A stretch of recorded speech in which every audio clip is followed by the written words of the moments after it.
Welcome to Shift, a college admissions ACT and SAT podcast for a changing world. I'm Tyler, the founder of Achievable, and we have an affordable ACT course that includes everything you need to ace the ACT. A full textbook, tons of questions backed by our memory enhancing algorithm, a built in study planner, and full length practice exams.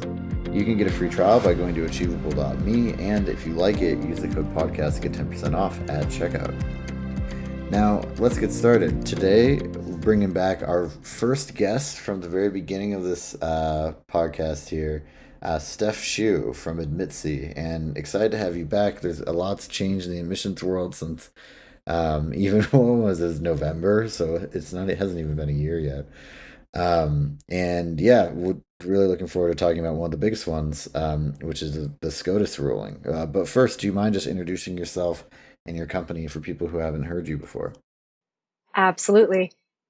Great to be back. I loved doing our first episode together. My name is Steph, as Tyler mentioned, and I'm the founder and CEO of Admitsee. And what Admitsee is a crowdsourced college admissions platform that features successful college applications that are uploaded by students themselves so that applicants can refer to essays and extracurriculars and student advice straight from the college students themselves. Yeah, fantastic.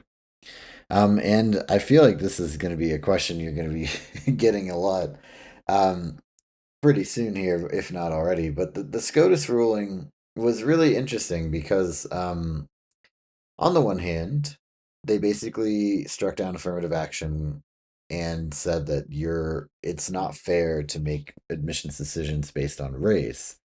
But then they also added this like sort of caveat, or I don't even know if you want to call it a loophole. That might be kind of strong words. But they basically just said, well, obviously, if you write about your background and experience, which may include your race in your essays, it's totally fine for universities to consider that. So I'm curious, to me, the way that I read that was basically that if you are coming from, let's call it a background that is underrepresented or a background that you believe the university would want to ensure that they have as a part of their student body, right? Where you can make a reasonable guess that you believe it will help your application to mention this background. How does this change the way that you write your essays? Right? Particularly, probably the main, college app essay that is like the core of like your story and things like that. Yes. So the way I like to think about affirmative action and what people are calling the end of affirmative action is Mm. schools are still interested in capable, inquisitive, and impactful students on campus, right? Like, Right. yes, Regardless of like anything else. yes. And if there's a way for you to be able to showcase that and talk about your background, such as overcoming adversity, and of course, depending on what background you come from, so as an underrepresented student, or as a student who really faced particular types of challenges going through your high school years, for example, that is still a topic that is open to you to discuss, right?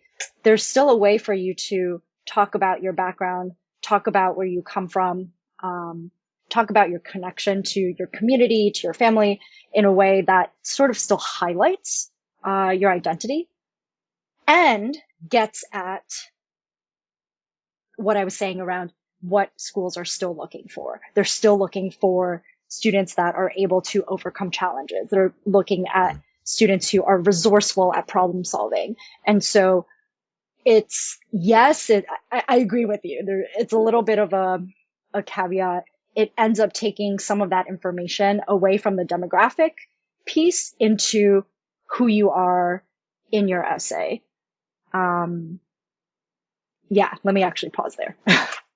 Yeah, I think that's interesting, right? I mean, I think that the biggest thing is that maybe before you would just kind of talk about, I mean, yeah, so correct me if I'm wrong here, but I would imagine that, in the past you would just talk about, let's say, growing up in public housing as an example, Mm. right? And now I feel like maybe you will want to make sure that you make it clear, like, beyond that, like what your race is, or am I overthinking this and maybe you shouldn't do that, Hmm. right? I mean, I think it's fair to say that these schools still they want their student bodies to be diverse, and they are going to do their best to accomplish that even without like the official demographic data, right? So I guess maybe the first question is like, should you make sure if you believe you're in a group that will be getting, a little bit of a priority, like, should you make sure to mention your race in the essay? That's kind of it's a tough first question for you, but Hmm. Yeah. Um, Let me just backtrack a little and just say college admissions has never been, blanket fair. The fact that there's right, still, um, and we can come back to this later in our conversation, like there's still legacy admissions, there's still donor admissions, like there's this whole right. system that, Which also got challenged, right? And might yes, go down with it. absolutely. So yeah, we can talk about that a little bit later, but schools are still ultimately what they're looking for is they're looking to create a diverse student body. And what diversity means from a university point of view is yes, racial diversities, there's like socioeconomic diversity, but there's also diversity of like life experiences. And so kind of going back to your question, Tyler, around do you mention race when you're talking about sort of like overcoming challenges or how you structure your personal statement? I think you can, but it really comes back to like, what do you think is important to you, right? Like there's a lot of focus on what universities want and how are they going to look at this. And it's like, stop thinking about them, right? Like, how do you want to present yourself? Like, what's important to you as a person? What has made you who you are? And if part of that is how you grew up, like what your family structure was like, um, your socioeconomic background, or you're highly involved in um, your community within your ethnic group, like, yeah, that's a huge part of who you are. And you should talk about that in your essay because that highlights what you care about and what you identify with. If that is not something that is really big, where you're not really involved in sort of like community and you're not, you're not big on sort of like advocating for your community or involved in activism, like, then that isn't a big part of necessarily your identity. So then you don't put it into your essay if it feels like it's not there for a good reason. Does that kind of like Yeah. clarify things a bit? Okay. Yeah. I mean, I think that a good college essay should always be as genuine as possible. And I also I was asking that question a little bit cynically, right? But it's just kind of like, is is this like a tactic that people are going to use? I mean, maybe that's the better question. Do you feel like this is going to be a thing that becomes more common now? I think a lot of students from underrepresented backgrounds have historically already incorporated aspects of that in their essays because they're talking about like how they grew up, certain challenges that they have overcome. And when I talk about challenges, I mean like it's like personal challenges, but also like systemic challenges within Right. the US, right? Or like as international students coming into the US, for example. So there are definitely elements to that that have already been incorporated in the past. And I think there may be a chance to highlight it a little bit more now in the essay. Know that it's necessarily a situation where you're now going to put it in if you weren't, um, it wasn't something that Talking you about it would have before. already, Yeah. yeah, exactly. Yeah, that makes sense. So then what do you think changes for essays in general, right? Do you feel like they're more important now than ever? I do think essays are super important, and I think it's also complex right now in a sort of post chat GPT world where so much can be done brainstorming or outlining already online. But I do think that the essay is going to be highly important, and it's going to be actually the piece that's going to help differentiate you from the other applicants, whether it's about who you are and your identity or about like how you're actually writing your essay. That's going to be different from the, if we're being cynical here, the masses of students that are going to be utilizing ChatGPT to create a general structure. Yeah, I mean, I would definitely, I would advise against using ChatGPT just as a side topic. But yeah, I think it's, I mean, it'll be, I think if anything, it places even more emphasis on like the standout essays, right? I mean, Yeah, I think that it'll probably become a lot more important to it, or a really good essay will stand out even more and be even more important than it was before. But the average essays are probably going to remain pretty average, and I feel like there's going to be, if you want a low effort average essay, then sure, use ChatGPT. But I just don't think that you're going to get the best possible high quality essay doing that. I absolutely agree. And I also think it doesn't get at your personality. And if your college application is supposed to be a reflection of your authentic self and the person that you strive to become in college, then you want your personality to shine through, whether it's in sort of like your sentence structure or your humor or bringing in analogies, like however you typically show up in the world, that should come through in your essay. Right. Yeah. Any other thoughts on just like essays nowadays and after the SCOTUS ruling, anything specific advice wise that you'd give to students? I would say, there's no, this is, um, this is very sort of like hopeful and idealistic of me. But I like to say that there's no other person like you. And so there's no other person with the same background, the same sort of interests and the same hopes and dreams that you have, and the same influences. And so the more that you can bring that in and the more that you can bring in something unique and like quirky and really something that your friends or people who know you well would really describe as like, oh, this is you, this is your quirk, the Hmm. better, because then you're not only able to highlight, okay, you know, I'm going to be a great student.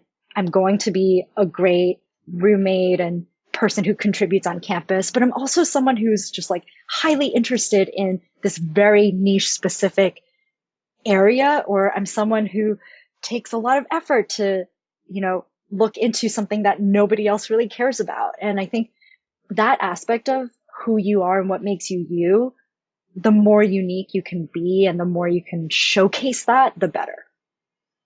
Right. Yeah, I think that is really good advice. I mean, I like an example that I heard from a different episode that I think makes a lot of sense in this context is like, this girl wrote an essay about how she grew up with her grandmother in Morocco and how different the things were for women in Morocco when she was a girl versus when her as a granddaughter was growing up, and like the lessons she learned from that, right? And I feel like that's like a good example of both being really true to your authentic self and also you're pretty clearly implying that you are coming from a pretty different background than most people Mm. without hitting people over the head with it.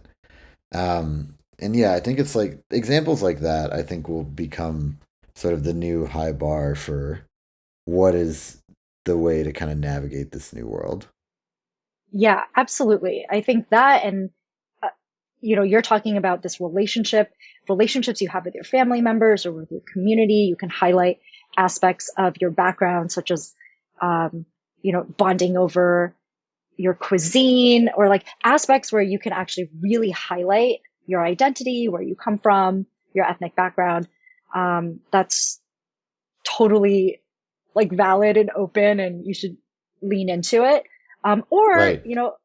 another great example that I was reading recently and talked about in another webinar is an essay about this kid who, he doesn't necessarily focus on his background so much, but about his like own personal kind of like personality traits, where he talks about, he had this huge fear of pigeons growing up, just like debilitating. And But why pigeons? This doesn't I, make sense. you got to read his essay, Right. but, Yeah. um, And huge that's definitely fear. attention grabbing, right? Well, what I loved about his particular essay is that he talks about this fear and then how he is the sort of person that really chooses to face things head on. And so he went and like, I'm trying to remember where it was, must have been, in a square in Italy somewhere. Oh Um, yeah, I was gonna say New York City Central Park, but yeah, if he's not in New York City. could have been. I'm trying to remember. But I think like that in and of itself, like showing sort of like geographic destination is another way to highlight, like where you're from, like what your experiences have been. But anyway, I digress. And he throws this handful of bird seed into the air and just let the pigeons like land on him. And it was 100% exposure therapy that was self directed, but it was an amazing essay that didn't really talk about his background, but really gets at like the type of person he is and the quirks that make him unique. And I think that Right. that is another way for you to really approach your personal statement. Yeah, that's great. I love all of that advice. Any other parting thoughts before we wrap up? Um, Don't what's let my ChatGPT write your essay for you. absolutely agree with that. Do not use ChatGPT if you want a standout essay that really gets at who you are. But also I think, yes, the SCOTUS ruling is really, I think, unfortunate in how schools are able to look at different aspects of diversity, but there are absolutely still ways for you to incorporate who you are into your essays. And I think there are aspects of it through even your extracurriculars and what you are involved in within your Mhm. school or within your community that can really get at the different components of diversity and what make you you that can be highlighted. Yeah, fantastic. Thank you so much. This has been Shift, a college admissions podcast for a changing world, hosted by Tyler from Achievable with Steph Shyu from Admitsee. And as a reminder, you can get a free trial of Achievable's ACT course by visiting achievable.me and be sure to use the code podcast to get 10% off if you like it.